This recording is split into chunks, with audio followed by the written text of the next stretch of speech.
Mission accomplished, but was it as easy as it looked? No. Better's not always better. Sometimes better's not as good. For me, it's the only time I ever get paid when I played in Nashville, so it's a blast. This week on Headline Country, it's time for round 2 with Easton Corbin, and this time he's all over the road. Keith Urban gets to play teacher for a day. Taylor Swift makes the list of the most dangerous celebrities. Dwight Yoakam elaborates on his latest project. And we'll catch up with Vince Gill's new band of old school pickers, the Time Jumpers. Hey everybody, it's Easton Corbin here, and Headline Country starts right now. Hello everybody, welcome to Headline Country. I'm Stormy Warren. Well, for the past couple of years, Easton Corbin has been all over the road, singing his hits like Roll With It, A Little More Country Than That, and his current smash, Lovin' You Is Fun. Now Easton is honoring the miles with a follow-up album to his impressive debut titled, you guessed it, All Over the Road. My heart's never smiled so hard, baby. Loving you is fun. Well, the hardest thing to do as an artist is once you get off to a start like you had, is to take that little break, but still maintain that momentum and pick off where you left off. And that's exactly what you've done with Lovin' You Is Fun and the rest of this whole second record. So mission accomplished, but was it as easy as it looked? No. It took a little while to find, all the right songs. We probably took a year, I guess, to, record this whole record. And but I'm glad we did. We took our time, we found the right songs for it. And because, a record, I think, it tells a story, and it has a flow to it to tell that story. And I really think we found the right pieces to this puzzle. I hear she saying this game we're playing should be complicated. If you want, I said, I think she's crazy. You've always had that great smooth voice that people have just been instantly attracted to, and then the traditional sound that you've heard many times, that moniker. But also, I think on the second album, probably what you've been able to tap into more is, you said storytelling just now, and it's doing it with your voice. It's always been a good voice. Now it's an expressive voice. Well, hopefully so. You get in there and you learn a little bit as a new artist, and hopefully you learn a lot, out here, touring and doing all that. But, I also feel like as a new artist, this record shows a lot of growth, Yeah.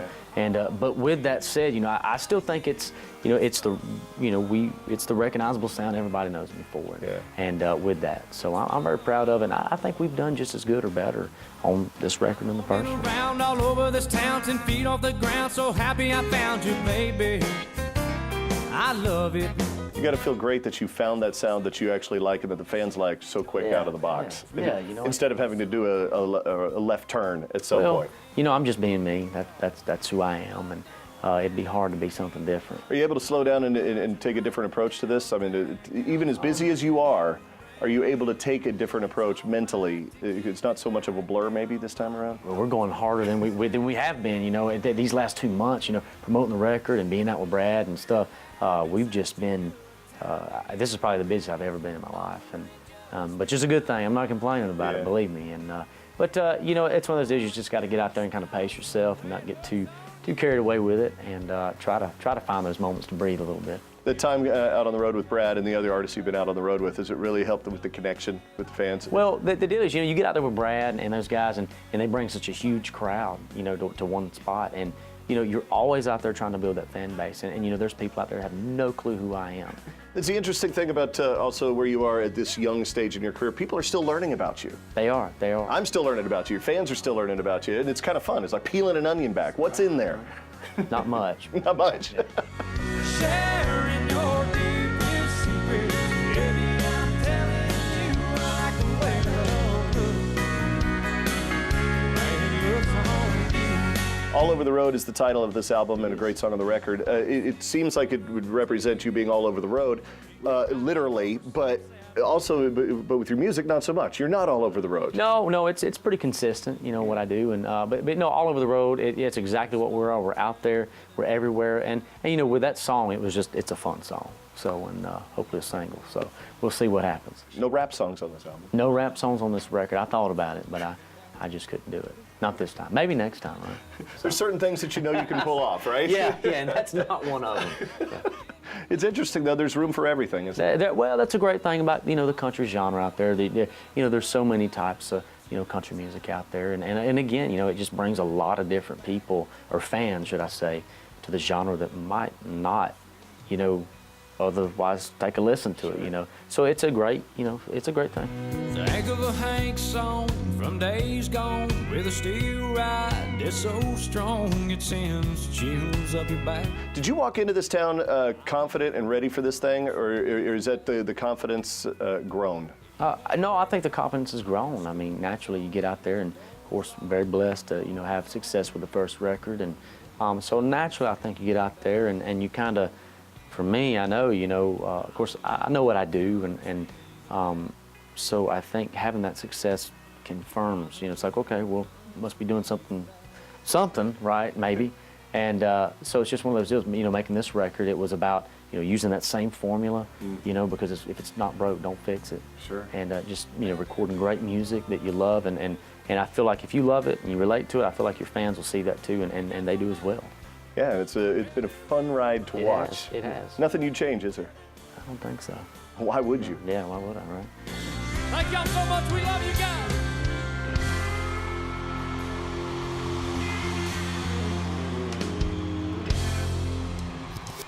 We'll be right back with a little school time with Keith Urban right after this.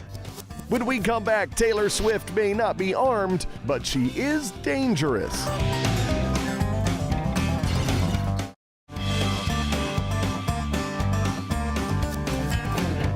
It's time to take a look at some of the stories making headlines this week, beginning with the Country Music Hall of Fame and Museum. It's more than just a visit to country's past. Thanks to its growing educational series and artist-in-residence programs, it's also a clear glimpse into country's future. Keith Urban took time out of his busy schedule to visit the hall with a group of kids for a little lesson in Music Business 101.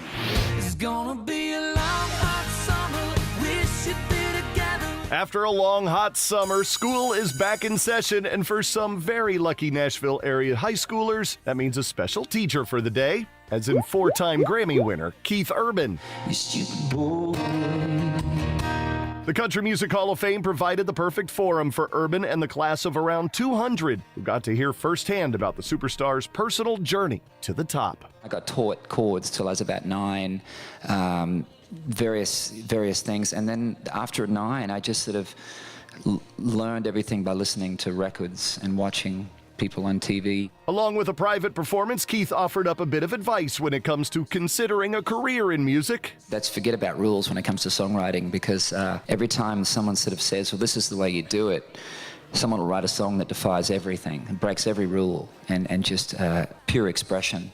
I think first and foremost, it's always that. It's got to be just a burst of inspiration and expression. The Country Music Hall of Fame hopes to have many more all-access events after its expansion is completed in 2014. Long gone.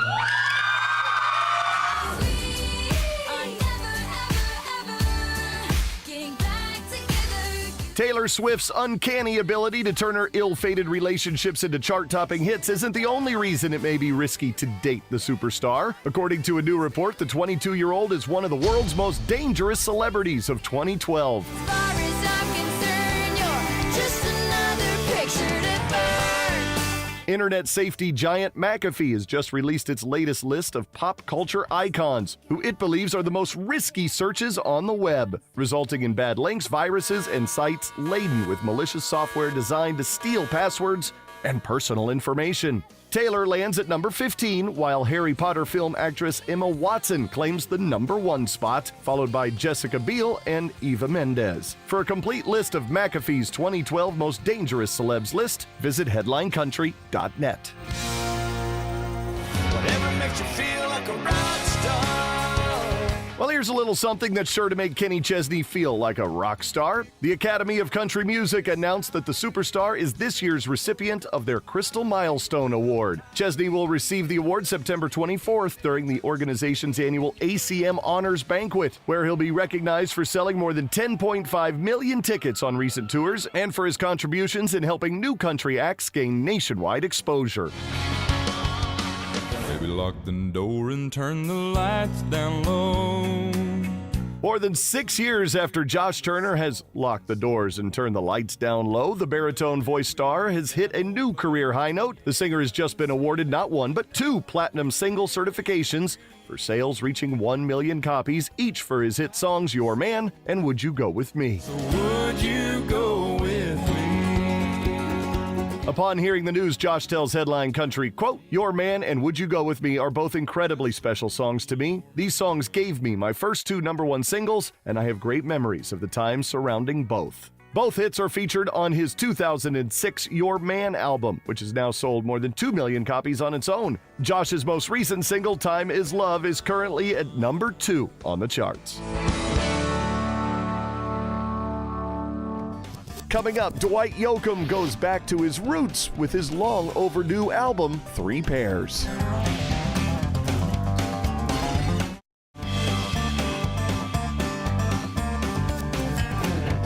Last week, we talked about the late Buck Owens and the Bakersfield sound he helped shape. Well, one of the most talented offspring from Buck and Merle Haggard's influence is singer, songwriter, actor, and fellow rebel, Dwight Yoakam.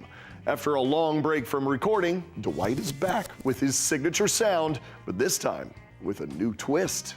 I've been trying for so long, and this trying just goes on. 25 years in, and this album that you've just finished work on, it's a departure. At the beginning of my career in the LA scene, there was in the rock clubs in LA this movement. They were calling it, in like this 1981, 82, 83, cowpunk. This album, maybe I've come full circle and arrived at recording some things that would be called cowpunk. It's exactly what it sounds. Sounds like you went back to the roots a little bit. Yeah.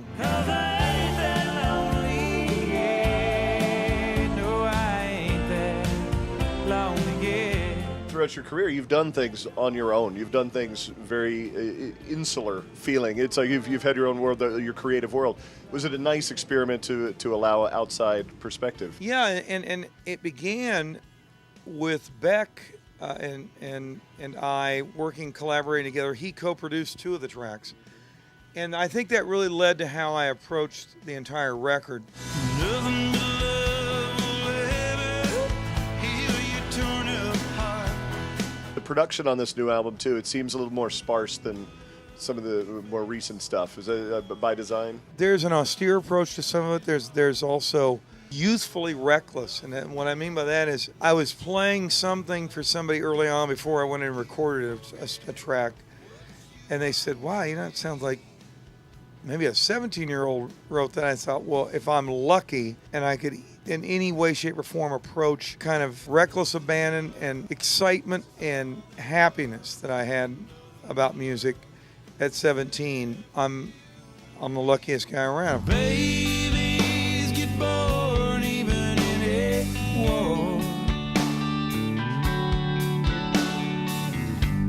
I guess just to show us what living is for. I played a lot of electric guitar on this album. And again, Beck and I talked about it, and he said I was laying down what I thought would be a scratch track just to have and maybe have somebody else come in and replace it. And he said, I wouldn't replace it. And I said, really? And I thought, well, this, again, an objective ear. I said, well, I had fun doing it, so okay, if you're okay, let's leave it. And that's what a lot of this album is about, too. Vocals, too, the same approach, it seems like. There are a couple tracks that, in one in particular, that is the scratch vocal. Yeah. On several occasions, I went in and overdubbed a, quote, better vocal. It was better, but it wasn't as good. So you go back to the original. So better's not always better. Sometimes better's not as good. That's a perfect definition of this record. That's awesome. Hopefully my fans who have listened from the beginning like this as much as I am, and listening to it as much as I liked the experience of making it. I'm glad I made each record that I made in that moment and made the music that I made in that moment. And that's all I can ask for is, at the end of the day, to still feel that kind of satisfaction looking back 10 years, 15 years, or in this case now 25 years to That's quite a beginning milestone. to now, be able to still feel a sense of satisfaction when I did.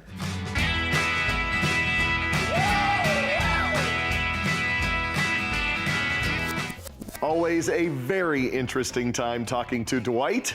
3 Pairs is in stores and online now. Still to come, Western Swing is alive and well thanks to Vince Gill and the Time Jumpers.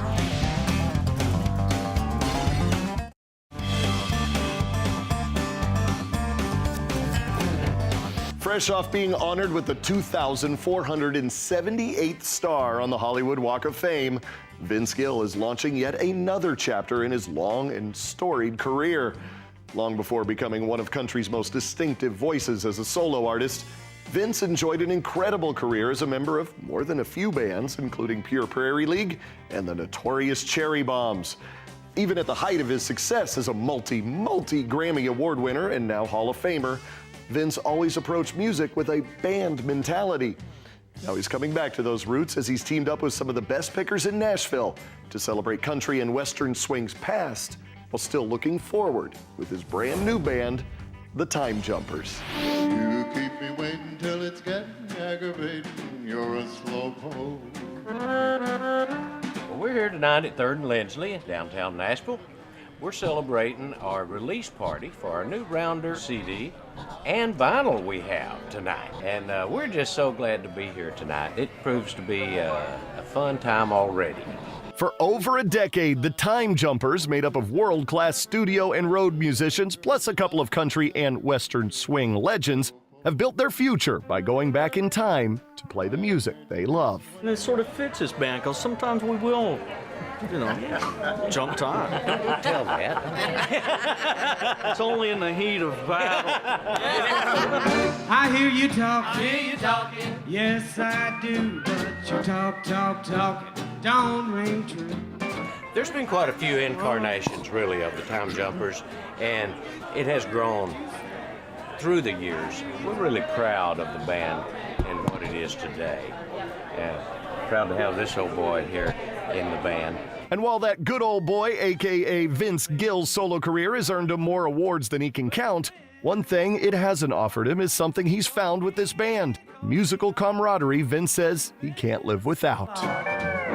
I ain't had no loving since you've been gone. Come on, Bob. Well, the real reason they do this is strictly for the love of music. I don't think any of the 11 of us really have stars in our eyes. We've made a great record, and we hope people love it. And we hope we sell a zillion of it. We're not going to kid you about that. But the truth is, this band started to go play the kind of music that we love that we never get to play. And that's how it started. And we just split the money up every Monday night. And for me, it's the only time I ever get paid when I played in Nashville, so it's a blast. Don't you ever get tired hurting me. While the group has a consistent membership of 11 players, when someone has to hit the road for a tour, special guests like Reba, Robert Plant, and Toby Keith are always more than eager to step in. To get to hang out with this caliber of musicianship is really, really rare. You've got 11 people that can all really play and sing. And because we're doing it for the love of it, and we're not a bunch of young kids trying to knock one out of the park, we just do what we love, and it's a magical thing. It's Western swing music from like the 40s and the 50s, and playing the kind of music that we don't ever get to hear anymore. There's very little of it being played around the country, and we all love it and love keeping it alive, and it's a pretty high octane bunch. Say I'm craving some sugar, beat that old sugar moon. The fact that we're playing music that sounds old is like jumping back in time. And we've been told by people that come in, it feels like they've gone back in time when they come hear us, and we take that as a compliment, whether it's meant that way or not. Old sugar moon.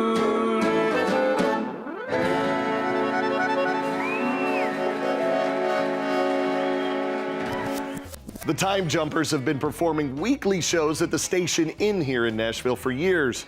Now the shows have become so popular, they've had to move to a larger venue known as 3rd and Lindsley. Western swing is definitely alive and well in Music City. You can pick up or download their self-titled album now. Well, thanks for watching. Until next time, keep up with everything going on in country at headlinecountry.net, gactv.com, on Twitter at Headline Country or Stormy Warren, and Facebook at facebook.com/Headline Country. Take care, everybody.